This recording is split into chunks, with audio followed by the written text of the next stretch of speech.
संसारामध्ये प्रत्येक मनुष्याने जरी प्रमाण पाठ केलं तर तो कधीही दुःखी राहणार नाही.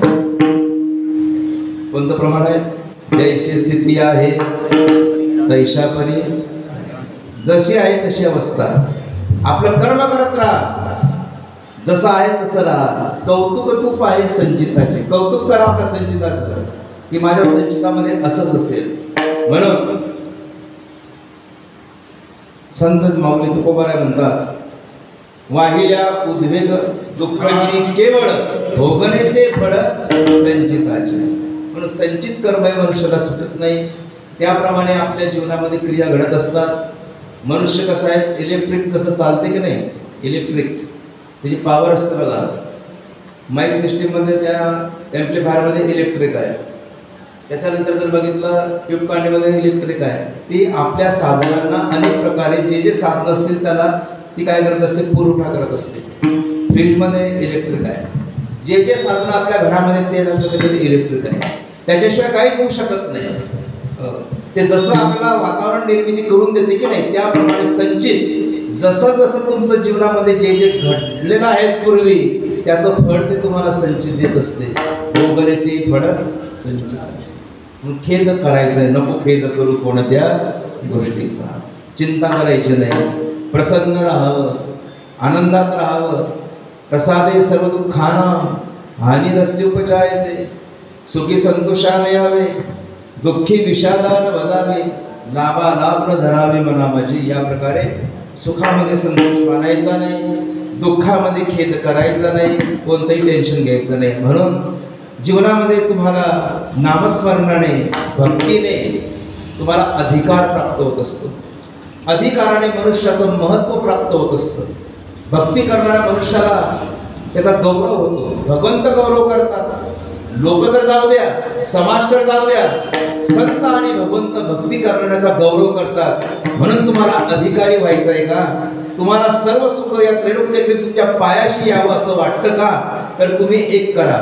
तुम्ही जीवनामध्ये तुम्हाला जर सर्व सुखाचा अधिकार प्राप्त करून घ्यायचा असेल तर आपल्या मुखामध्ये भगवंताचं नामस्मरण सातत्याने ठेवा. प्रथम चरणामध्ये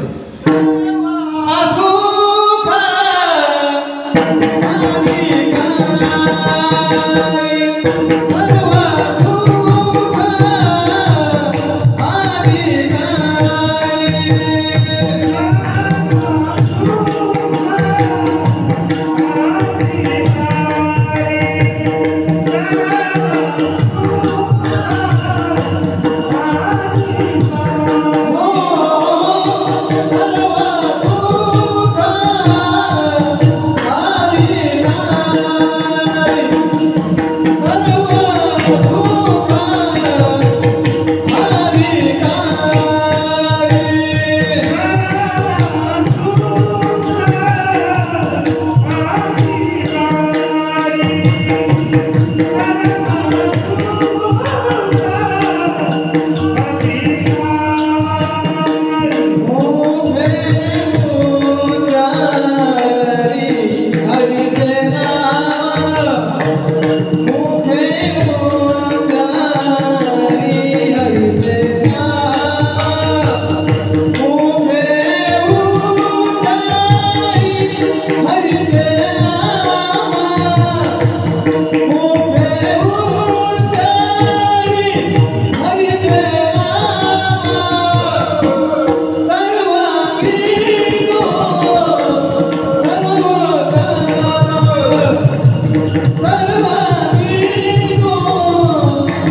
सर्व सुखा अधिकारी, सर्व सुख या विश्वातील त्रैलोक्यातील सुख बघा.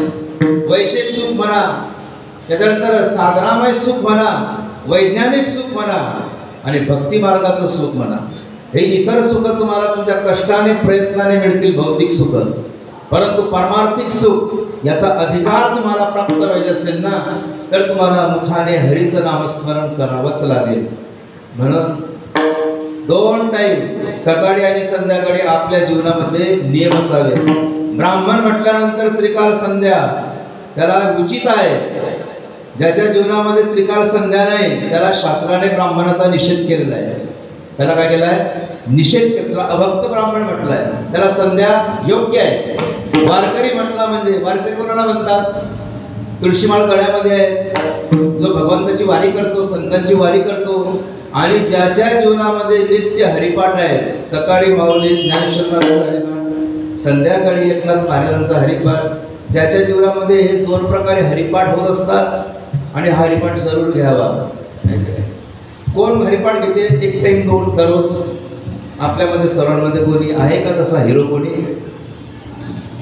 प्रल्हाद बाबा आहे का नाही? महिला मंडळमध्ये आहे कोणी? दररोज हरिपाठ 1-2 आहे की नाही? म्हणजे घे, आता नाही घेत तसं, आता घ्या उद्यापासून. हरिपाठ म्हटल्याशिवाय चहा नको, हरिपाठ म्हटल्याशिवाय भोजन करणं आमचा प्रश्न आहे. पण हरिपाठ कीर्ती मुखे जरी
हरिपाठाच्या प्रमाणावरती आपण वाचतो बरोबर, पण अर्थदृष्टीने बघा ना.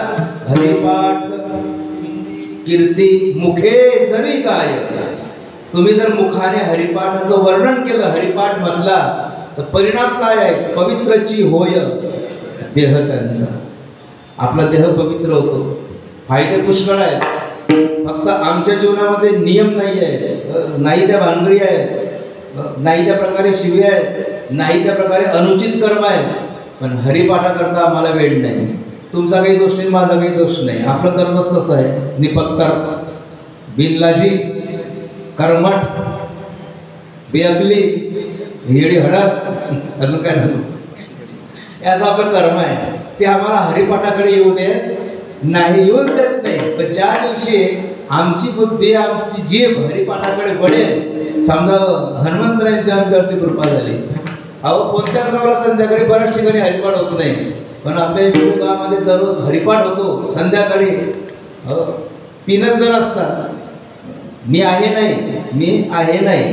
घरी असलो तर आलो हरिपाठात. आमचे लक्ष्मण दादा आहेत, अशोक भाऊ आहेत मोपारे, त्याच्यानंतर प्रकाश महाराज आहेत. कधी योग आला, हरिपाठ समजत नाही, कळत नाही, म्हणता येत नाही, पण संतोष आल्याशिवाय राहत नाही. मग आल्यानंतर एखादा बॉम्ब टाकल्याशिवाय राहत नाही आणि आम्ही उठून गेल्याशिवाय जात नाही. असा तो संतोष आहे. त्याला शहाणा म्हणावा, येडा म्हणावा हे समजत नाही. म्हणजे शहाण्याच्या पलीकडचा आहे तरी येड्याच्या तो पलीकडचा आहे, असं आहे. ठीक आहे, अशी विभूती पाहिजे, त्याच्याशिवाय मजा नाही.